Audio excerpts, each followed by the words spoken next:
People don't want you to succeed. Do you feel that? Yeah. Everywhere. It's everywhere.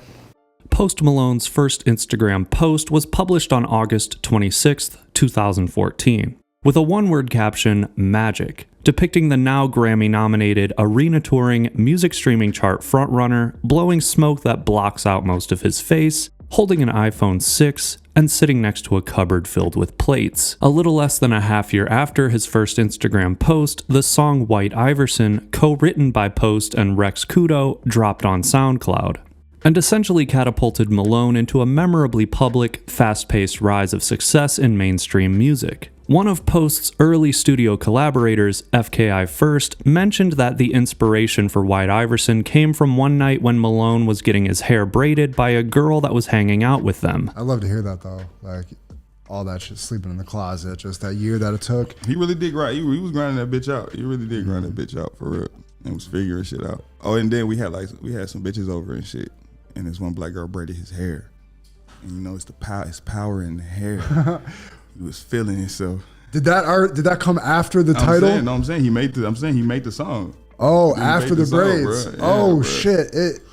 Iverson braids. Wow. Okay. All right. I like it even more now. White Iverson, a 4-minute 14-second melodic trap/cloud rap song, includes 426 words worth of lyrics, mainly referring to braggadocious basketball references, with Post's vocal delivery embodying an emotional, yet tongue-in-cheek demeanor. You know how I do it, can't close on my tongue.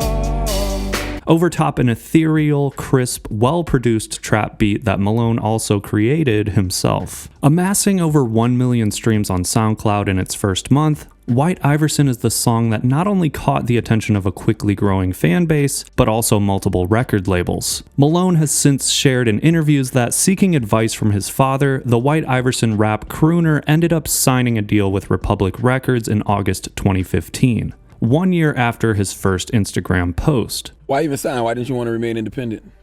Because, we did everything by ourselves, all the way up to a certain extent. But, I was talking to my dad too, and he said, if you want to take it to the next level, I feel like if you want to take it to the highest high that you could actually go, you have to sign to a major label, you know what I mean? And in today's, industry is true, you know what I mean? Not really. With the social media age becoming more of a lifeline for artists' growth and accessibility in the mid-2010s, Malone benefited from a 24,000% increase in followers on his Twitter account, going from 400 at the time of dropping White Iverson to nearly 100,000 around the time he signed with Republic. Wasting no time in continuing to create music, Malone tweeted at the end of 2015 that his debut album would be released in March the following year, with a confident opinion that his work would change the world. Whether Post purposely teased arbitrary release dates as a tactic to build hype around his upcoming project, or he truly did fall behind in adhering to his previously declared deadlines, an album in March never came. Instead, Malone released a nearly 40-minute mixtape in May 2016. Called August 26th, the title of which was yet another teaser to the increasingly anticipated debut album. August 26th, which just so happened to be the same date of Malone's first Instagram post, dropped on the mixtape website DatPiff, and currently ranks 9th all-time amongst other platinum projects, with nearly 500,000 downloads. The majority of the tracks on August 26th follow a similar formula to White Iverson, spotlighted by Post Malone's emotional voice, delivering cliché phrases about partying, having sex, and purchasing expensive clothes and cars.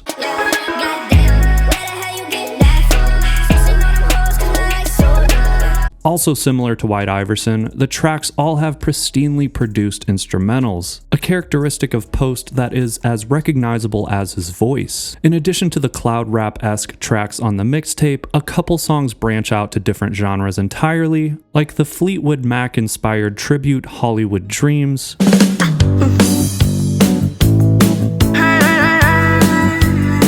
which blends into another trap joint, Come Down.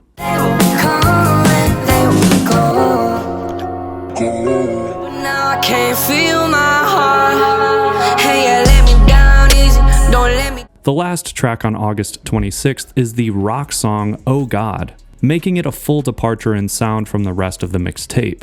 and displaying Post's ability to seamlessly shift genres on a single project.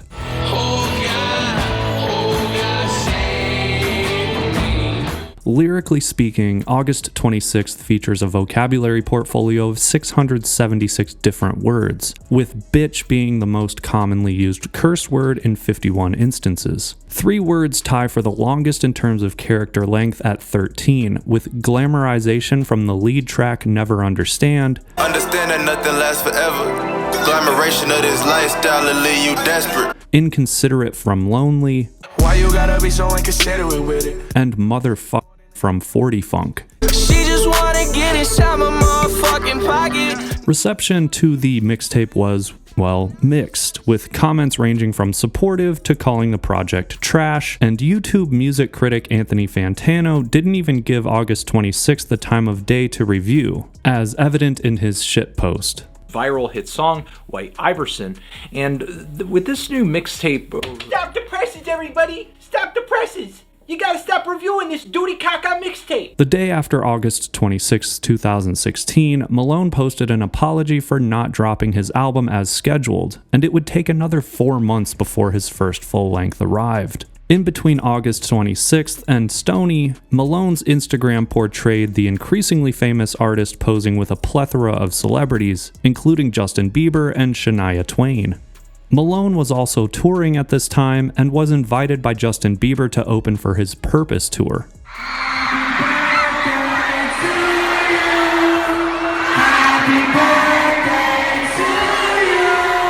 Stoney eventually dropped on December 12, 2016, and at nearly 70 minutes long with the deluxe edition, Stoney picked up where the August 26th mixtape left off, featuring more producers and bigger names in the features, including Bieber on the Hotline Bling clone Deja Vu,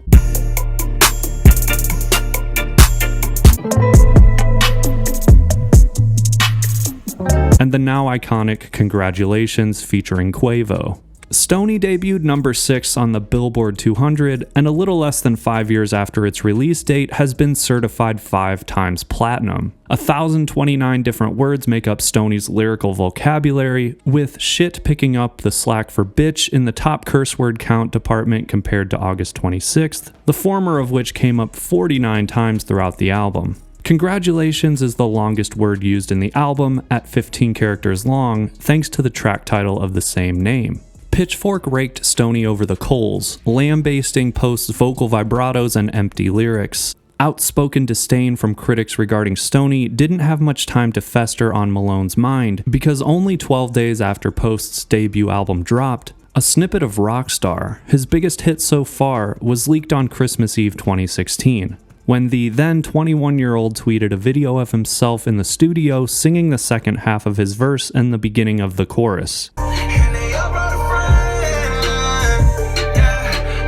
Whatever doubts and insecurities Post was having from the Stoney hate must have at least been eased when he was able to put together and lock down a future smash hit in the form of Rockstar, with producer Tank God, but it would be a full 10 months after the Twitter snippet before the song was released as the first single for Malone's next album. By the end of March 2017, around 4 months after Stoney dropped, Post officially teased the name of his next project on Instagram, Beerbongs and Bentleys. Around the same time, Post Malone had already achieved the rare feat of becoming a multi-hit artist, with Stoney going platinum 5 months after its release. As of today, Rockstar is Post's biggest hit, and is currently the 4th most streamed song on Spotify ever, with over 2.5 billion plays on that platform alone. Aside from being a catchy song, how did Rockstar achieve such colossal success upon release? Pitchfork says some of the key factors to Rockstar's success are Malone's melodic instincts and less forced delivery compared to other tracks, the latter of which is objectively true, considering both Post Malone and 21 Savage don't deviate from singing in a constant 8th note regimen for both verses and the chorus.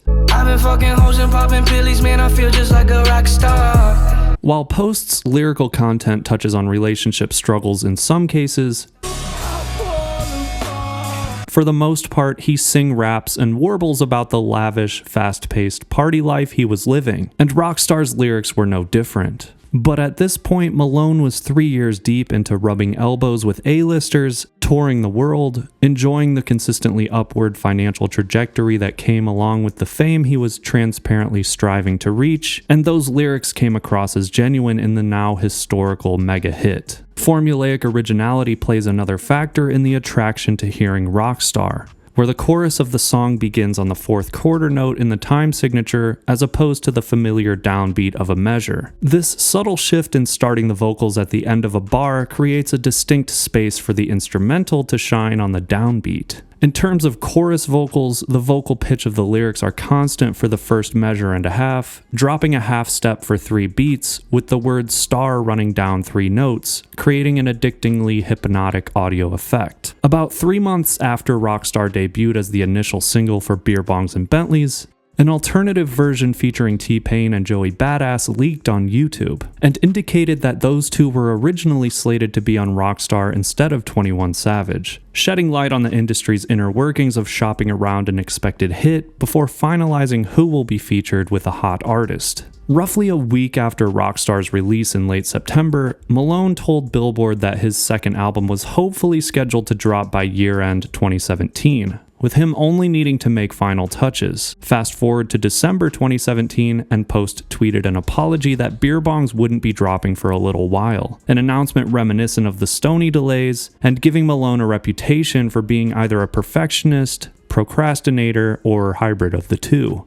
Candy Paint and Psycho were released as 2 more singles prior to Beerbongs' release date, which finally took place on April 27, 2018. Post's sophomore album set streaming records upon its release, confirming that August 26th and Stoney were stepping stones to an even higher level of commercial acclaim for Malone, with Beerbongs achieving nearly 80 million streams internationally on Spotify in a 24-hour time frame. Critical reception of Beerbongs was comparatively a little higher than Stoney, but industry standard online review publication Pitchfork couldn't seem to get past Post's gloomy vibe.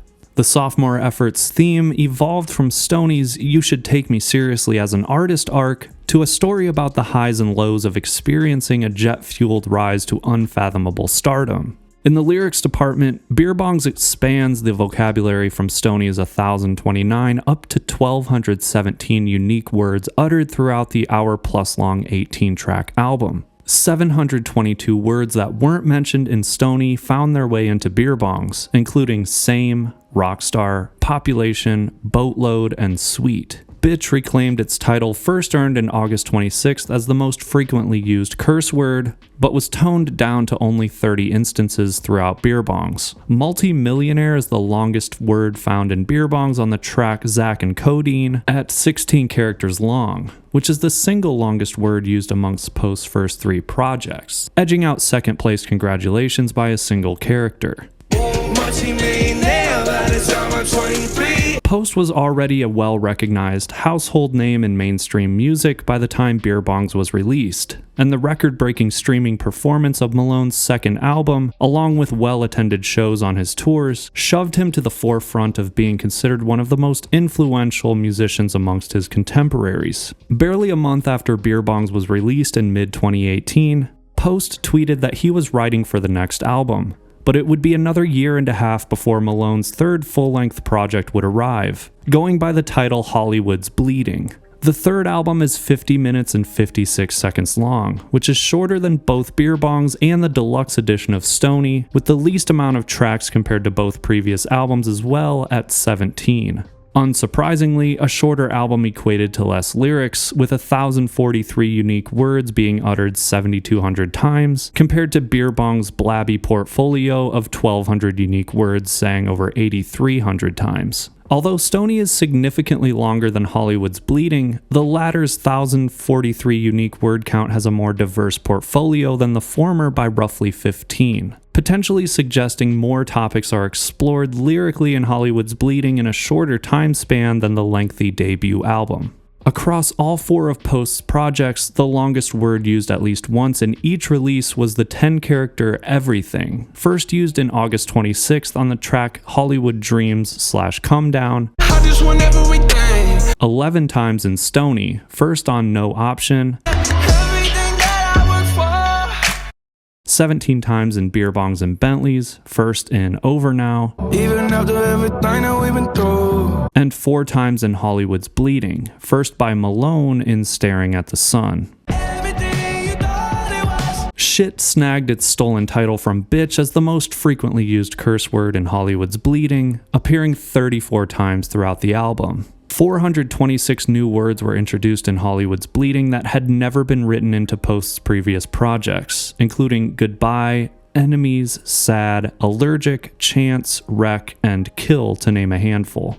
At some point, you'd think such a wildly successful musician would experience a dip in either commercial performance or critical reception on one of their projects, with Post's rapid upward trajectory going from an expected one-hit wonder to an artist snagging Bieber as a feature on his debut album, which also included multiple platinum hits, to releasing a sophomore album that broke streaming records. That inevitable drop from the top did not take place when Malone released Hollywood's Bleeding. Post's third album outperformed Beerbongs by nearly 30,000 in album equivalent units sold, with Hollywood's Bleeding sales hitting 489,000 during its first week out. Even Pitchfork was mostly positive in its Hollywood's Bleeding review, praising Malone for his vocal versatility and risk-taking, mainly in the form of making a historically significant song with the then 70-plus-year-old Prince of Darkness himself. But the review publication still couldn't see past Post's party pooper tendencies in some of the tracks, including the opening song named after the album. It wouldn't be long after Hollywood's Bleeding dropped before the entire world experienced the shutdown in early to mid-2020.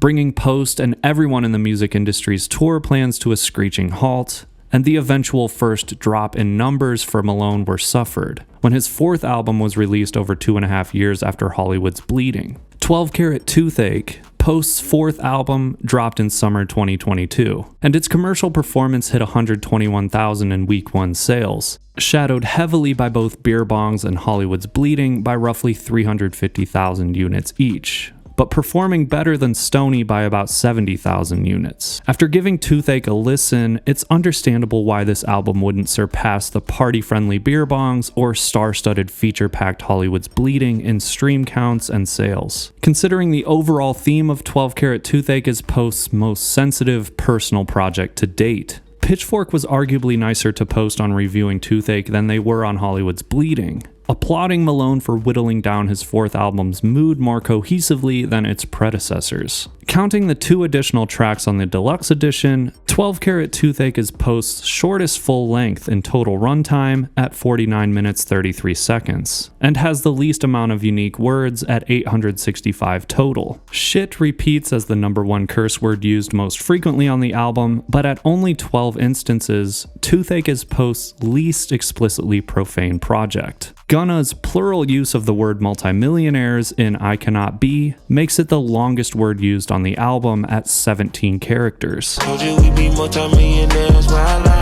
Expectations in When I'm Alone is Post's longest word uttered on Toothache, got no expectations now that I'm forsaken, as well as one of the 306 new words used for the first time in a Malone project, with other examples including anger, cramped, orbit, rotten, and tangerine. Everything is used 3 times in Waiting for a Miracle, making it the longest word used at least once in every Post project, including the mixtape. So what does all this information tell us? There's not really a numerical value indicating Post Malone's biggest strength is his soulful, versatile vocal delivery. But you could argue the sales figures and attendance numbers at his shows reflect the selling power of his voice. Plenty of artists have great voices though. So how did this particular music lover with an ability to sing, play guitar, and tinker on Fruity Loops get lucky enough to become an overnight success story, then grow to become one of the bigger industry names in the second half of the 2010s? Perhaps luck does have something to do with Post Malone's success story, but other tangible factors besides his voice include an ability to evolve artistically from album to album. As Pitchfork pointed out in their review of Beerbongs, Post's melodic cognition results in vocal hooks that are each subtly different from song to song, even within a single song, in turn embedding themselves into your brain much like any intended pop hit. and making his already world-class voice an absolute cash cow for commercial music. Stoney showed off Post's unique vocal vibrato effect. And Beerbongs found Malone continuing to use that goat bleat sounding technique with new tricks, like the gra-ta-ta in Rockstar and tongue trills in Taking Shots. New vocal tricks in Hollywood's Bleeding are less obvious, but his raspiness on Sunflower is noticeably scratchier than normal. 12 Carat Toothache has a majorly poignant vocal twist on Lemon Tree, where Post's R's are rolled tighter than one of Snoop Dogg's blunts. Until 12 Carat Toothache, although maybe a little bit in Hollywood's Bleeding, Post's music as a whole didn't take itself seriously, and Malone has even referred to his own songs as shitty. I love going out and doing shows and meeting fans, and there's nothing like being up on stage and everybody singing the same shitty song, you know what I mean? Crazy. It's hard not to like someone who expresses humility even though they're objectively talented and extremely accomplished, which is yet another favorable attribute for Post that likely had an influence in fast-tracking his status as an industry mainstay and building himself a very powerful team. So is there anything negative to say about Post Malone? Lyrics can be argued as an area that has the most room to mature for Post, as well as storytelling. Tallying up the words from Post's 5 main projects, just over 22,000 words are said, 2,500 of which are unique. 1.5% of those 22,000 are explicit curse words, so it's not like Malone is overly raunchy. In general, because the foundation of Post's work originated in trap and rap tropes, the subjects of songs tend to revolve around objectifying women, bragging about money, sex, substance abuse, and living lavishly with expensive cars, clothes, homes, and parties.